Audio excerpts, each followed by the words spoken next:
Hi, my name is Katelyn, and I'm working with Not Another Bitcoin podcast, kicking things off with my first interview. And I'll be interviewing the founder and host, Kenn Bosak, in anticipation of my time in San Francisco, checking out HumanX and Stripe sessions, along with other events.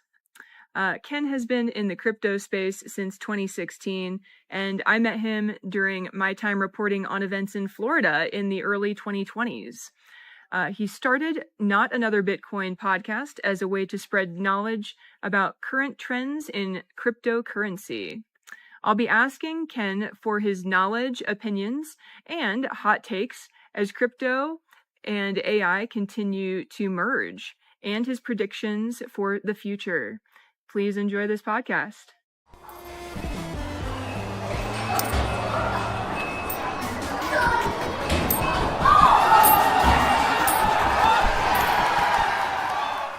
What inspired you to start your podcast covering crypto and emerging technologies? Actually, it was sort of a social engineering inspiration. I realized really quick getting into any industry, that's new, especially crypto at the time, it was very hard to get people that knew their shit to dedicate time to speak to me one on one. I'm trying to get Andreas Antonopoulos and Charlie Lee and Roger Ver and all these people I'm DMing on Twitter in like 2015, 2016, and they're ignoring me, which totally reasonable. I get it. But then I started noticing those people that I really wanted to reach out to and speak with, they were making time out of their day to go on podcasts. So I was like, well, I'm going to start a podcast. So I started Not Another Bitcoin podcast in 2016, which at the time there was already so many Bitcoin podcasts. I couldn't think of a better name than Not Another One. And as soon as I created the podcast, I got Andreas Antonopoulos to give me time and interview him, Charlie Lee, Brock Pierce, Tracy Morgan. I mean, so many people have like literally given me their time just because I had a soapbox to stand on instead of like a private room to discuss in. And it definitely worked out. I encourage anybody and everybody who really wants to get more one-on-one time with thought leaders, start a podcast because it justifies the time it would take out of their day to speak to you because it goes public. It's not a private one-sided conversation where only you, the person interested in talking to the thought leader, benefits. The thought leader can speak to you and help millions through the content. Oh yeah. And I can even see like this like refined entity that you have created, and over time, it didn't just end up looking this way the first day, right? This Yeah, took yeah. time. Yeah, it's 10 years I've been at this crypto podcast thing, going to conferences, interviewing thought leaders, finding founders and CEOs. And yeah, I mean, I never really did anything in a professional angle. Like, I just recently, as of like this ETH Denver, decided to kind of monetize the soapbox, so to speak, that I built, working on more of, the professional media angle. Because again, it was a social engineering tactic. It's like, how do I get a free ticket to a conference? And then how do I get backstage? And then how do I get people to want to talk to me when I am backstage? All those questions led to one answer: create a podcast. All right. And actually about the conferences, when you're walking around a conference, how do you decide which people or projects you actually want to interview like right then on the spot? Oh, that's so hard. I don't. I've definitely learned that there is no like obvious telltale sign of a social indicator of I want to get to know them because everybody in crypto and everything in crypto comes in all different shapes, sizes, colors, and costumes. So it's hard to be like, oh, that's a suit. I don't want to talk to a suit. Really find out that suit's a college dropout degenerate who's just been living off crypto too, and they're couch hopping and couch surfing. And I'm like, okay, so it's really hard to just say that looks like somebody I want to meet. So now I kind of go into these events with I want to meet everybody. Anytime I see an opportunity to introduce myself to somebody, if they're not if they're standing alone, if they're not talking to somebody, if they're at a booth, if they just got off stage, any opportunity, elevator, staircase, escalator, I'm turning around to my right and left and introducing myself so I can literally try to meet everybody that's within my arm's reach. And I think that has become sort of my go-to is just say hi to everybody, sort of like an anxious 5-year-old. Introduce yourself to strangers and make those strangers into friends. Yeah. So kind of piggybacking off of that, making the strangers into friends. How do you balance curiosity and skepticism when interviewing these people in fast-moving industries? Geez, that is actually a really good question. I actually have come up with the term after the ICO error in like 2018. Stay skeptical.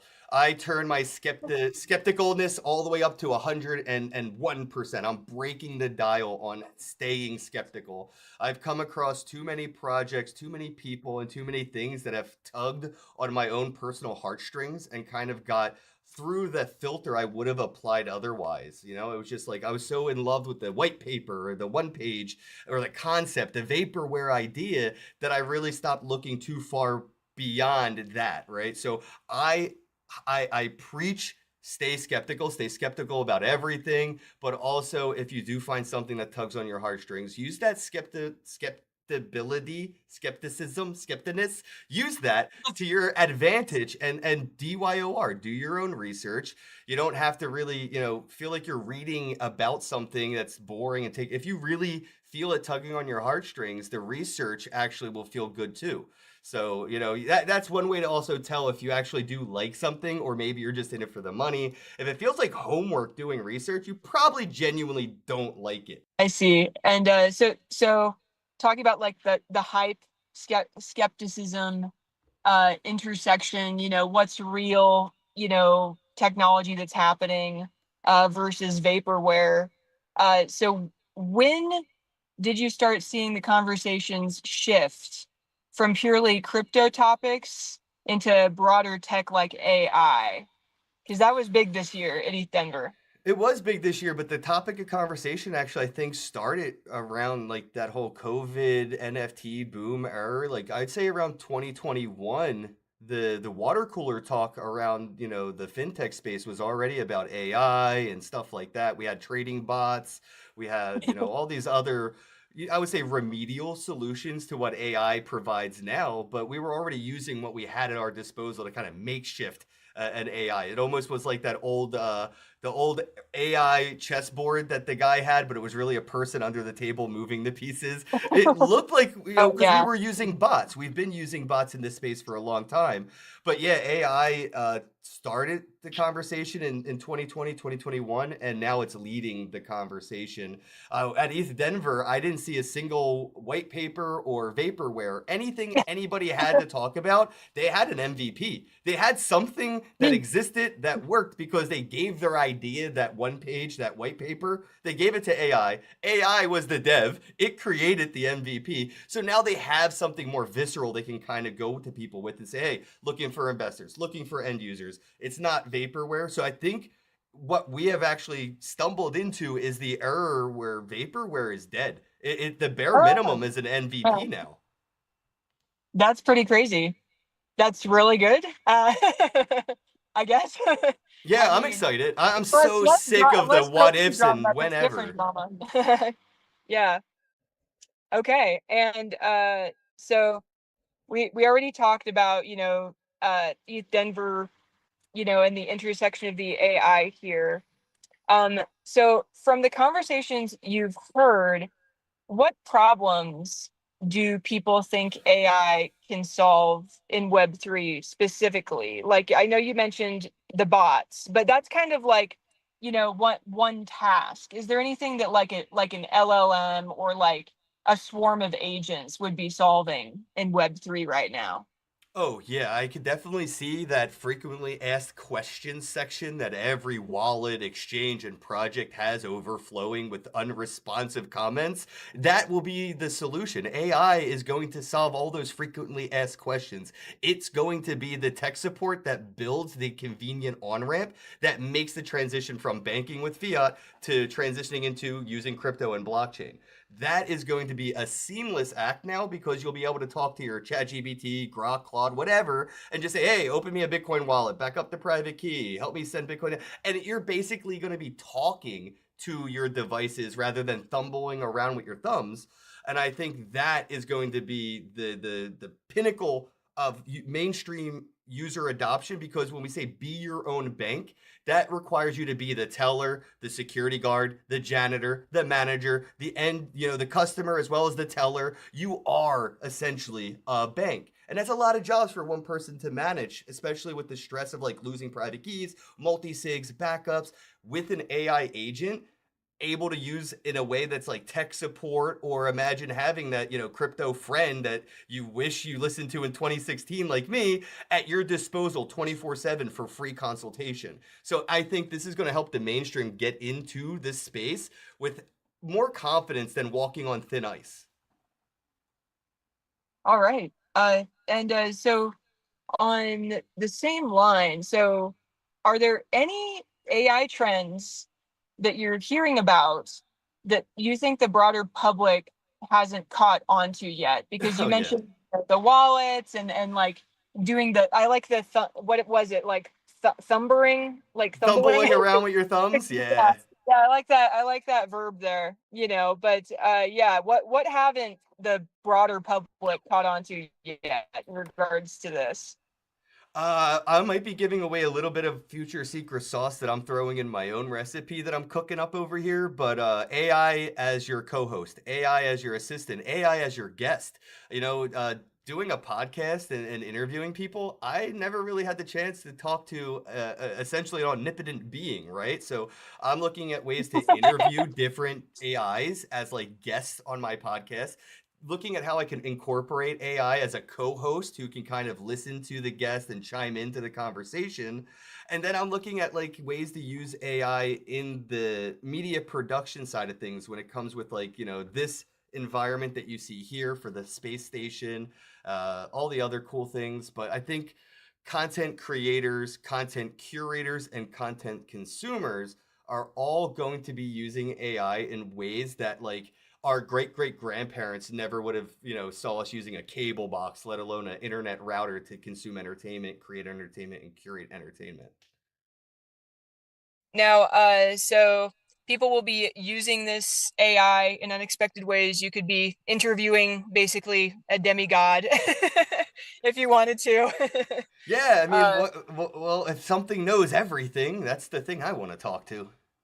oh yeah, yeah, exactly. And so, what kinds of unexpected collaborations might emerge when AI and Web3 communities intersect? So you have the interview part. Is there anything else that you see happening just kind of like crazy, off the wall, unexpected? Yeah, and I don't know how unexpected it really is to say, but I'm hopeful that it is interoperability. I hope that I don't want to go too far off track in a tangent, but I remember when AI was supposed to cure cancer, and now AI just makes really cool 4K cat videos for the internet, right? It's kind Oh of no. disappointing what we're using this for. And I'm hoping, at least in the Web3 side, like our version of like the cure for cancer would be interoperability. It is a cancer on the space. It destroys communities, ecosystems. It creates this, market volatility, warfare. And I think with AI interoperability, especially being introduced to things like arbitrage through exchanges and wallets with trading rights, we're going to see more linear movement across all these projects thanks to interoperability price wise. And then tech wise, imagine all the greatest parts of all the best blockchains working seamlessly together with interoperability. I don't need to Mm. make sure you have iMessenger when I send you a message from my Android phone. I know you're going to get the Android message on iMessage because of the standard of interoperability that they created. And I really hope, I am so hopeful that with AI, we will be able to send Ethereum to a Bitcoin address, and that wallet will understand through the transaction I should create a new wallet, send these funds to that Ethereum wallet because it won't work on the Bitcoin. I am so hopeful that I feel like I'm looking off the edge of a cliff without a parachute. Like it could be very disappointing if we still don't see AI being used to its actual potential and it's still just this entertainment tool. But if things are done properly, we will not only have an actual cure for cancer, we will have a cure for that as well as Web3 through interoperability. Yeah, actually, what you said about the Ethereum Bitcoin wallet thing, I better not show this interview to any of my Bitcoin maxi friends. Well, I'm they'll sure they want that. they'll I'm be sure even the upset with me. maxis want interoperability. You know, how many times has somebody said, here's my Bitcoin address to a maxi, and it was a Bitcoin Cash address, and when they send the Bitcoin, it's lost in the ether. I mean, it happens to everybody, no matter which True. side of the fence you stand proudly on. Interoperability is a Yeah, solution for everybody. that's very true. That's very true. All right. And so, looking 5 years ahead, how do you think that AI will change the way people build startups and online communities? Now, you've mentioned the FAQs and things like that that AI can help resolve. But is there anything else about these startups and online communities that AI could be helpful with that you haven't mentioned? Oh yeah, the youth. We are incriminating the youth complicitly. I think it's going to be possible for a 5-year-old in first grade to launch a project through an AI chatbot, create an MVP, go to market, get investors, and maybe even exit through acquisition by the time they're 10 years old. We're creating this opportunity that where the age literally has nothing to do with the opportunity, right? I remember being a kid when I was 11, I had ideas. And I saw a lot of those ideas come to life later on down the line through other people having similar ideas, but maybe older, had more technology and more money at their disposal. We have kids today growing up with technology. Like all of this is common sense reality to them. We had to get used to, AI. We had to get used to Web3. We have to get used to the internet. They were born with it. Like they are the bane of this environment, right? Like we adopted it, they were born in it. And I think Yeah. what they're going to come out with their imaginations and how easy it's going to be to take that imagination into reality through AI development.